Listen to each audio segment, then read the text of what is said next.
হাস্যোজ্জ্বল মালদ্বীপ দলের ফুটবলারদের মাঝে মাত্র একজন নারী, তিনি ফুটবল খেলেন না, ফুটবলারদের ফিটনেস ট্রেইনার হিসেবে কাজ করেন। পুরুষ দলের নারী ট্রেইনার শুনলে অবাক করার মতোই ব্যাপার, তবে মইনা মোহাম্মদ এটাকে নিয়েছেন চ্যালেঞ্জ হিসেবে। মালদ্বীপের দেশ সেরা টেবিল টেনিস খেলোয়াড় মইনা অবসরের পর পেশা হিসেবে নিয়েছেন ফিটনেস ট্রেনিংকে।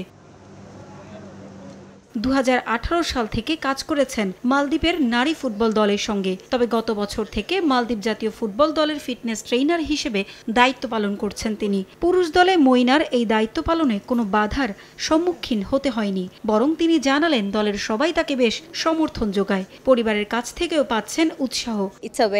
আমি এই কাজটা বেশ উপভোগ করি। শুরুতে সবাই ভেবেছিল এটা আমার দ্বারা হয়তো সম্ভব হবে না, তবে এখানে সবাই বেশ সমর্থন যোগায়, কাজের পরিবেশও খুব ভালো। মালদ্বীপ দলের সবাই আমার এ কাজকে বেশ উৎসাহ যোগায়, সম্মানের চোখে দেখে। ছেলেদের সঙ্গে কাজ করতে গিয়ে কোনো তিক্ত অভিজ্ঞতা হয়নি আমার, এখানে সবাই বেশ ভালো। আমার পরিবারও সবসময় আমাকে অনুপ্রেরণা যোগায়।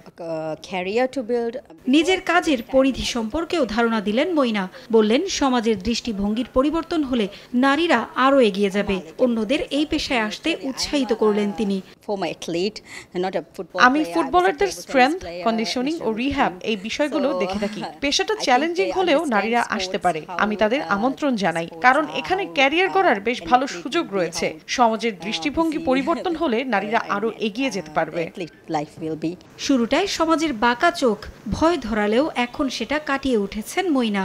ভিন্ন পেশায় দেশকে প্রতিনিধিত্ব করতে পেরে গর্বিত তিনি। পারভিন আক্তার, সময় সংবাদ, ঢাকা।